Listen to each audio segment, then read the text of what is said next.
What?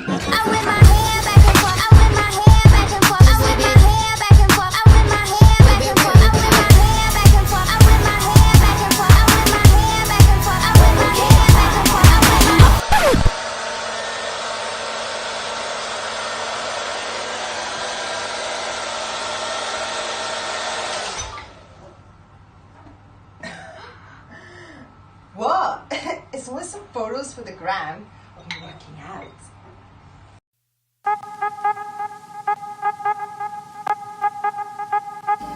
Hi guys, it's Friday, it's that time of the night again. Steph, what are we drinking? Prosecco and tonic. Just pretty much our usual Friday night. Every video is Listen, Prosecco and tonic. Friday, you've worked hard all week, you deserve a drink. Yeah. Okay, and it's my favourite weekend because it's the actual weekend that I get off. I don't get many weekends off. So I'm all weekend drinking. Saturday, Sunday, and I'm even off Monday. Yeah, it's no Monday blues for me. I'm not.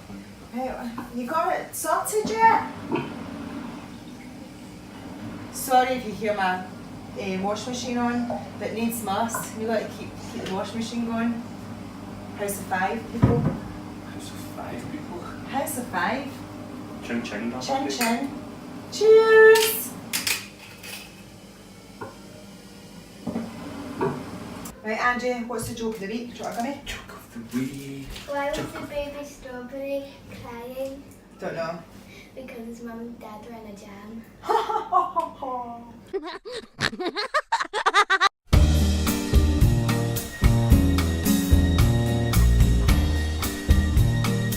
Hi everyone, welcome to In Bed with Steph and Terry.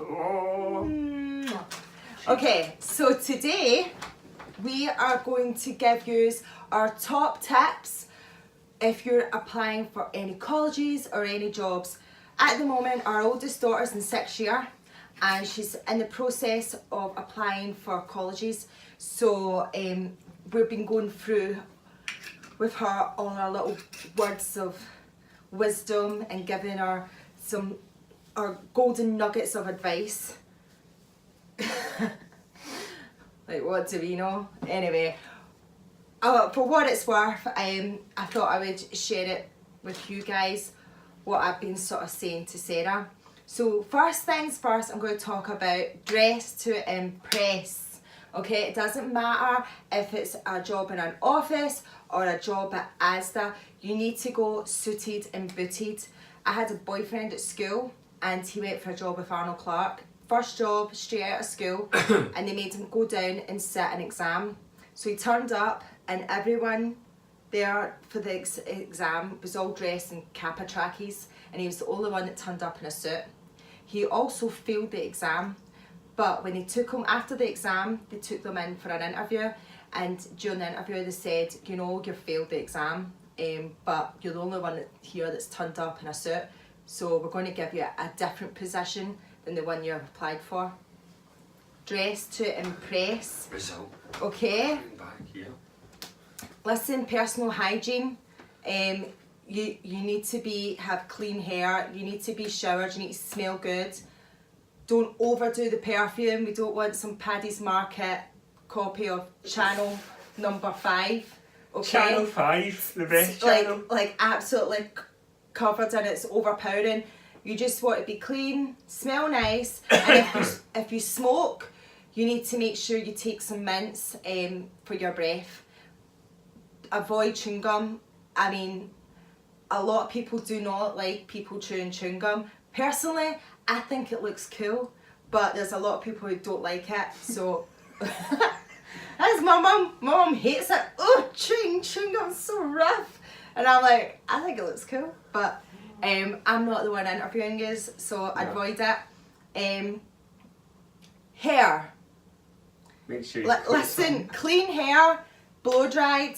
If you can't blow dry your hair's a frizzy mess, up in a bun. It doesn't matter what the job is, it will look good. Keep it out your face. Makeup, it really depends on what the job is. If it's in the beauty world and you're going for somewhere like MAC, say, then you want to be full shebang glitter, show them what you've got, right? Like you're going out to town. But if you're going for somewhere like Chanel, which is in the opposite end, then you want it to be a very classic look, a lot more toned down, bronzes, maybe red lipstick. Why are you laughing at this? I don't know, just like, Right? If you're going for an office job, you don't want to go in totally barefaced, looking tired and grey. You want to put, you know, either a non-makeup look or a very classic look, like a slick of eyeliner and a red lip. Keep it simple, nothing too crazy. If you're doing something like a modelling job, then they want to see your natural beauty. So I would say if you're brave enough to go barefaced, cool, but I would do like a non-makeup look. And as for going suited and booted, there's certain jobs where that won't be the case. Most of those jobs will tell you, like for instance, if you go for the police, they'll tell you you've got a run that you have to do as part of your exam and to come in comfortable clothing for that. So if you're doing anything that's got a sort of physical aspect to it, the problem more than likely they'll tell you to come prepped to show them what you've got. But with certain things in the beauty world,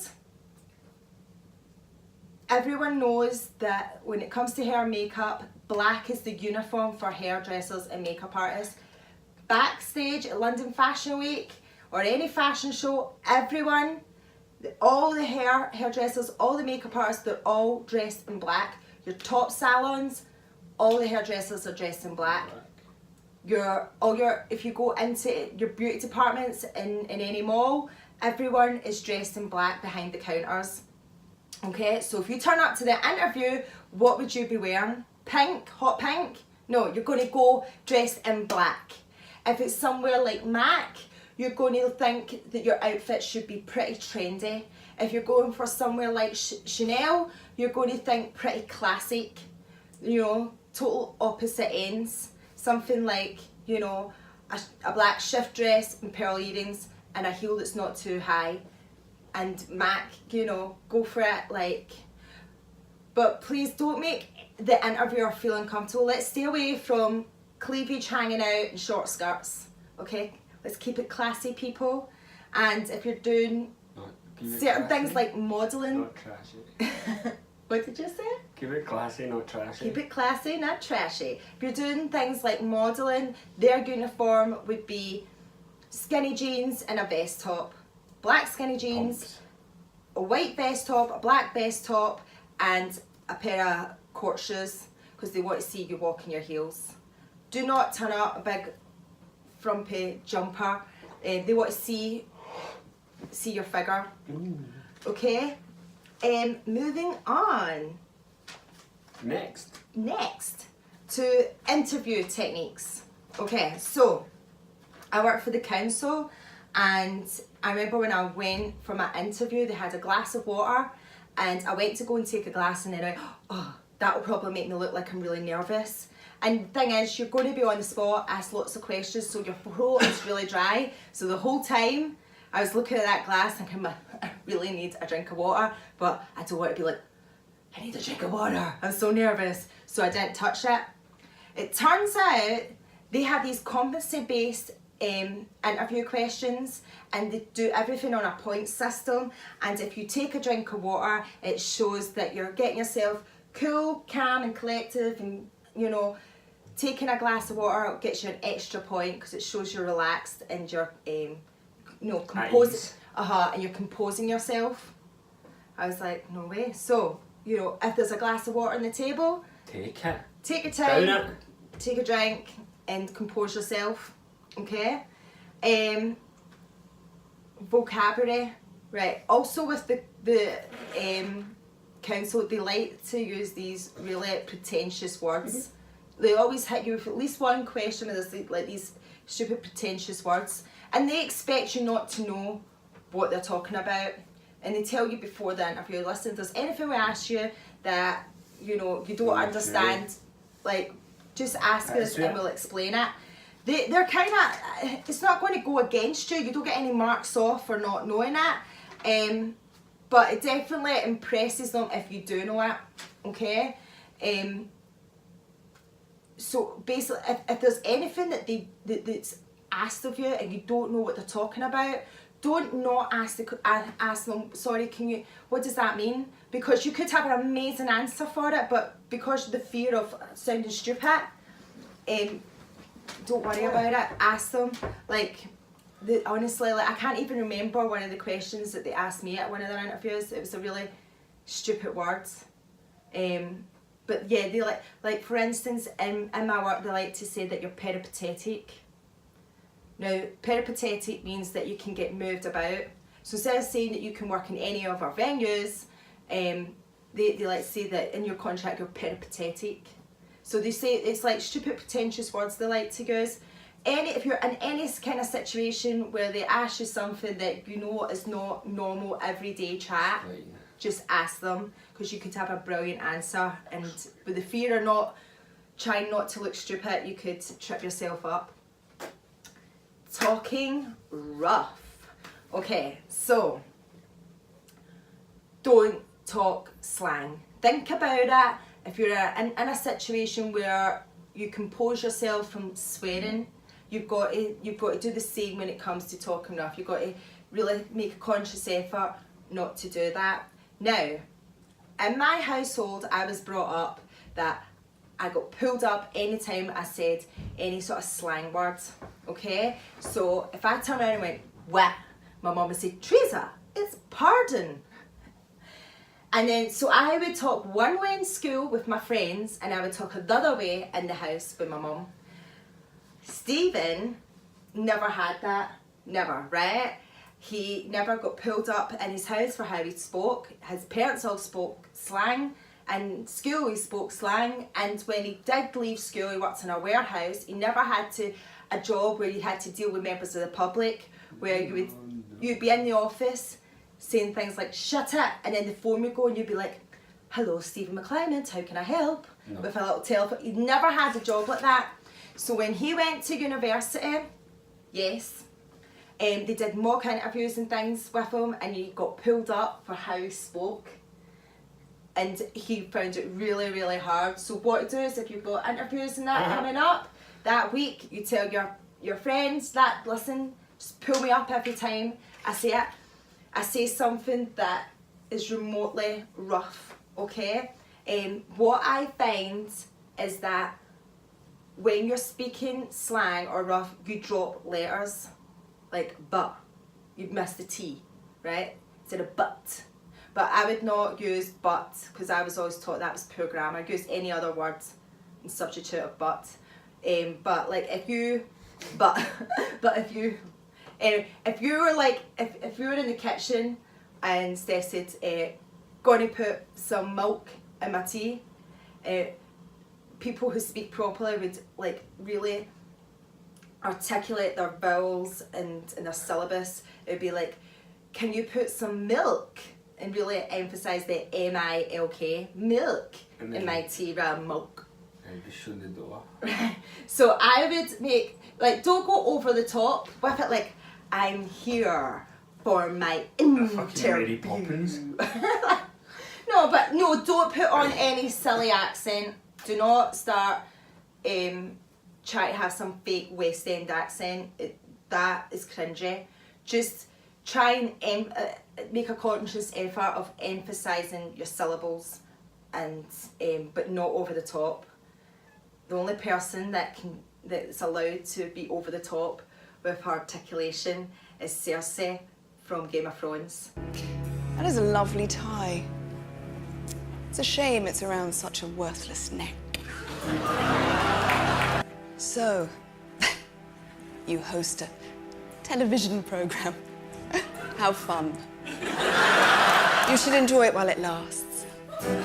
You have such a way with words.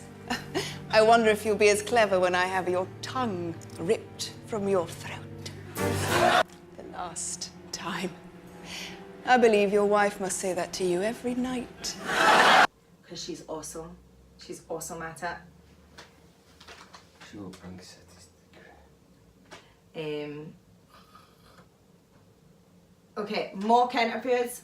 the thing about an interview is you don't know what they're going to ask you, but there's like standard interview questions that pretty much every job asks you. So get them down. Know if that question comes up, you would have an answer for it. And also in that, whatever your field is, think about what's the sort of things that they would ask you about in that field and know them inside out, okay? They're going to ask you things like, can you please give me an example of when you've been in a difficult situation and how you've handled it? Can you please give me, what's the other one that we do? Well, if you were recognised for like a special thing you did at work, you were like, that's one I've always got asked now. You were given like rewards or anything for it. They always ask you, how would you deal if someone came up to you with a complaint? How would you deal with it? Like that, and it doesn't matter what job you If anybody go wants to know for. how to deal with a complaint, just watch The Office UK. One of the CDs of that, episodes of that, you'll find how to deal with a complaint. What one? The training one. Where it goes, Oh yeah. That's how to deal with a complaint. Yeah. Sometimes complaints are false. Shit. There's been a rape. Need to know it on the spot. My daughter, like, I was asking her some like questions and she was just like, I don't know. I am going to have to drill these, because when she goes in, she won't just on the spot make something up. Her response will be, I don't know. So I really need to work hard on her for that one. And with things like if it's in your field, so Sarah's doing acting, they're going to ask you who inspires you, like what, you know, sort of things like that. Anyway. The Chuckle Brothers. Okay, CVs. CVs and application forms are like very similar. Things you would get in an application forms are the things that you would need to put in a CV. Okay, now I've had lots of help throughout the years getting to know how to put together a good CV. So A curriculum vitae. So I'm going to tell you and top tips of what I've been taught. Okay, so my brother Patrick's an engineer, but he's also a manager, and when he's looking through application forms and CVs, he sees what the trend is now is people put little photographs of themselves on their CVs, and he thinks it's quite a nice touch, and No. it also no. Yes, he thinks it's a nice touch, and it also shows that they've got good like sort of computer skills. Mac have like set CVs that you can use, and one of their CVs has got a space for you to put a photograph on it. So that's the one that we use for Sarah. Breaking down your qualifications. Yes, so when I left college, I did a HND in dance. I would just put HND in dance and then like what I did at school. My sister-in-law, she worked in a lawyer's office. I don't know what her specific title was, but she was very high up, and she's done a lot of different types of jobs. One of her jobs was working at a university, sorting out contracts for the university, and she also used to have to go through all their CVs and shortlist for their interviews and things. And she says to me, don't just put HND dance. What break down your HND? So what was the units it was made up of?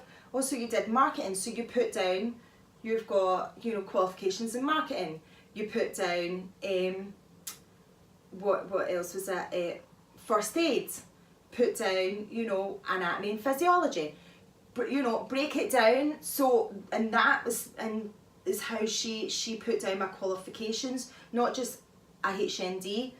And then my girlfriend Eileen, she's a history school teacher, so she's helping students out all the time, getting them prepped for college and stuff like that. And I can't remember, I was going for a job actually in a school. It was a really good job, and she helped me put together my CV, and she broke down like my work. So when I was doing my qualifications, I put down like titles that I'd won in the dance competition circuit. And she's like, what about the World Championships? And I was like, well, I haven't won anything at Worlds. So she's like, doesn't matter, you competed there.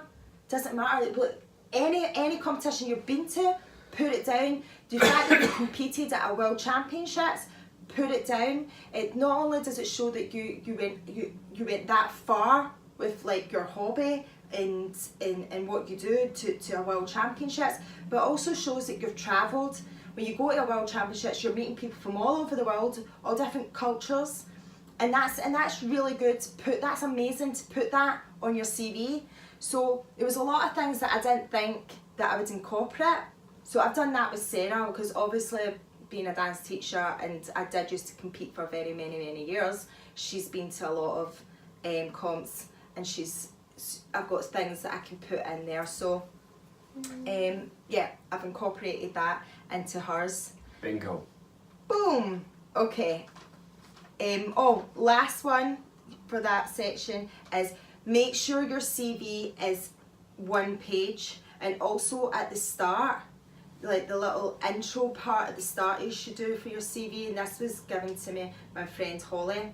She actually, of all the people who's helped me put together a CV, she's actually given me the best CV out of everyone. And she put together this little intro, and don't make it like people put in like hobbies and things like that, and it sounds like you're applying for a dating agency. Like, I like to read and go to the cinema, right? Football. You know, it's like I like to put in what's your most impressive thing that you've done about the area. Also, your CVs shouldn't be like a general CV with, you know, I want to be a makeup artist and, you know, I'm putting a whole bunch of dance things in. Like, what good is that? It's got to be specific. So I have a CV, a dance CV, I have a makeup CV. You know, I would have another CV if I was going for an office job. I don't just have a general CV. Make sure it's catered to the area that you want to work in. Okay, so this one was actually for Mac. It's a makeup CV, and I had just finished college. I had no retail experience apart from when I was 17 and I worked in McDonald's. I had never worked in a makeup counter or had any kind of makeup jobs, and she put this CV together, and lo and behold, I got an interview. I just went into the store, I handed my CV in, and they gave me a phone to come in for an interview. Anyway, the first part, she says the most important part. If you've got 300 applications, and I've been in interviews where I've been shortlisted from 300 applications, Strathclyde Uni, one of the best universities in Glasgow, they had 300 applications, and I went and applied to do my degree. Didn't think I was going to get in because I didn't have the hires that they wanted, but I applied thinking nutrition, never know, long shot. And then when we got there, so obviously it was for performing arts, and there was people standing there with violins and everything, and they came in, they said, we've had 300 applications, we have whittled it down to the 60 that's in this room, and out of today we're going to whittle it down to 20 because we're only taking 20 because the course is so intense. And I was like, why am I even picked here? I did a good CV on my experiences, but then I was a bit desperate when it came to the actual interview, which I should have talked about that before. When you go into your interview, you don't want to seem desperate. You want to obviously let them know how much you respect their company, and you know what a privilege it would be to work for them. But you also want to give the impression that you're of the same caliber. Don't say that you're of the same caliber, but you want to kind of give that air, that sort of, you know, mystique. Just don't That come lure. you don't come across desperate. You want to give the impression of more of why not so much of why they should hire you, but why you should choose them over everywhere else. And that was one of the questions that Strathclyde asked me. Are you applied for any other jobs? And I just applied for it like off the cuff a whim, and I was like, no. And I started sucking up, no, because this is the only place that I want to go to. And I was like, I was just an off the cuff. I'm going to apply. Probably nothing will come of it. And the guy just kind of looked at me and was like, I was a bit desperate and I didn't have anywhere else to go, or no one else was taking me. You Last resort. always apply for backups, and if they ask you about it, give the impression that you're almost like, well, I haven't heard back from so and so, I'm still kind of judging. This is really good. So like obviously the benefits here, there's a lot, but you know, there's a lot to think about. You want to give the impression of, yeah, not so much why they should hire you, but why you should choose them over, because you've got your pick. You want to kind of like, you're not desperate, you've got a lot of offers coming in, okay?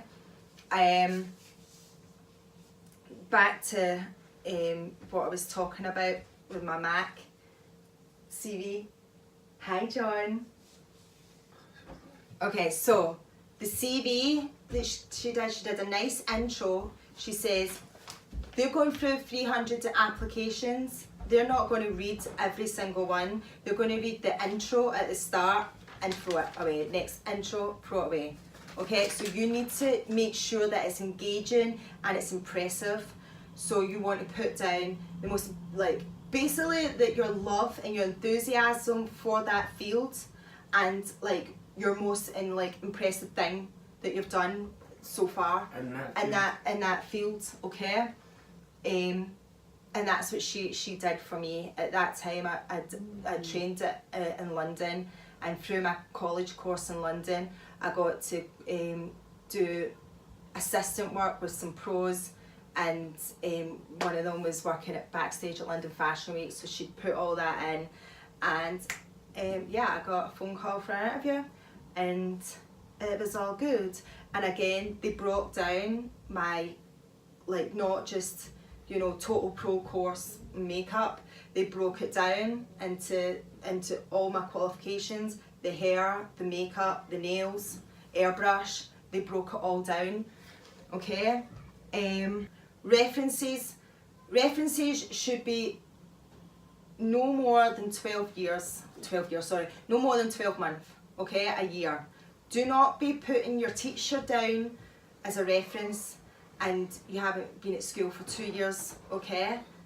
Right? You need to be, it needs to be someone who you were working for or done work for within, or you've had contact with for the last 12 years. If you want to do a character reference, then make it somebody that you volunteer for instance. My assistant Jane is a volunteer, so I would put her down as a reference. I could be a character reference for her if, for any job that she's going for. But I wouldn't just be like asking your next door neighbour. No. You know, like staying for milk. It'd be, you know, a character reference is, you know, my friend Tina, she volunteers at the Scouts because a little boy goes there, she helps out. So I mean, she owns her own business, but if she didn't, she was going for a job, that would be perfect for her for a character reference, helping out at the Scouts, okay? Yeah. Most important part?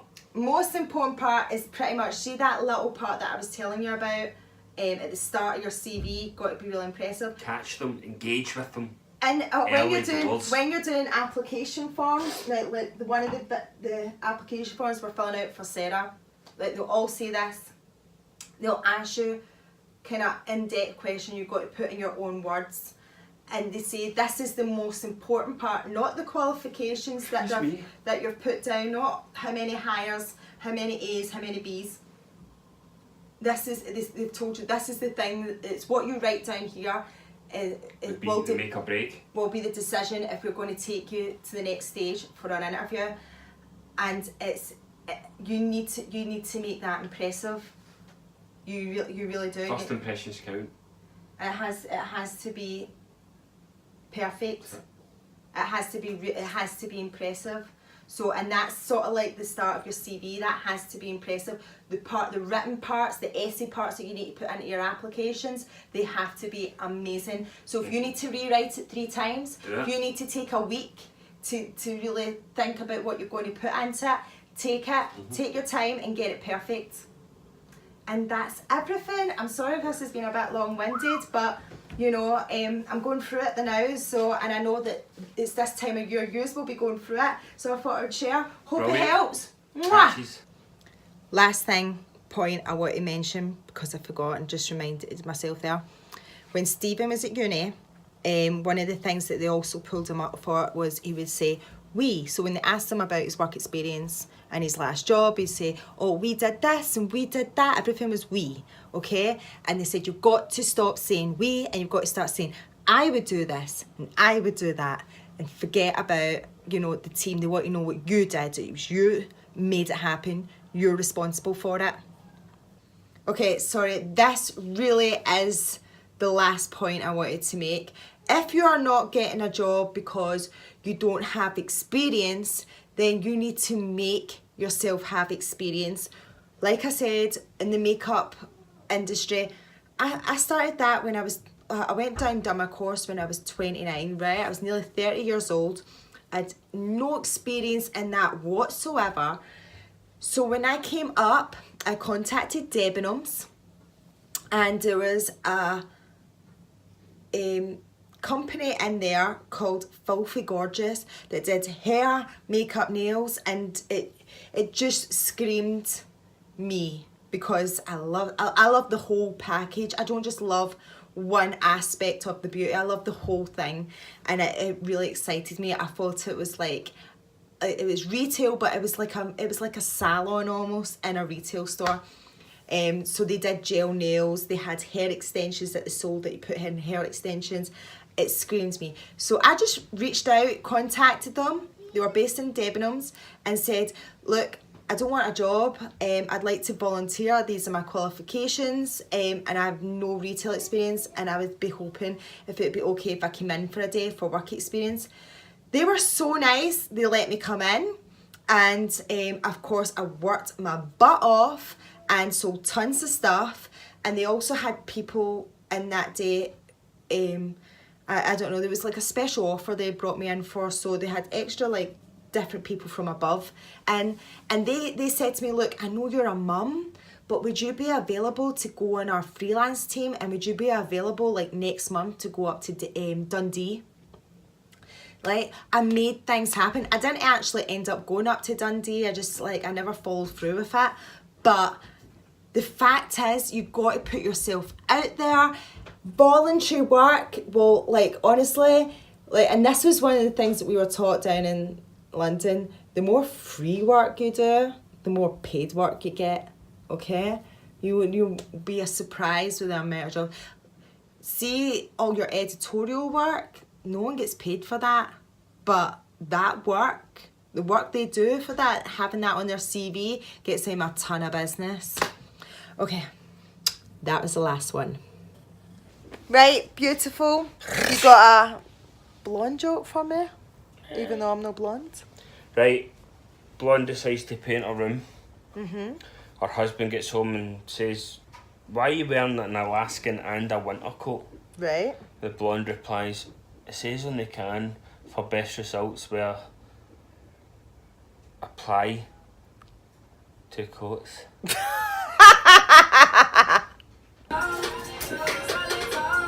You need to go, you need to hit me? Bye. Now watch me win.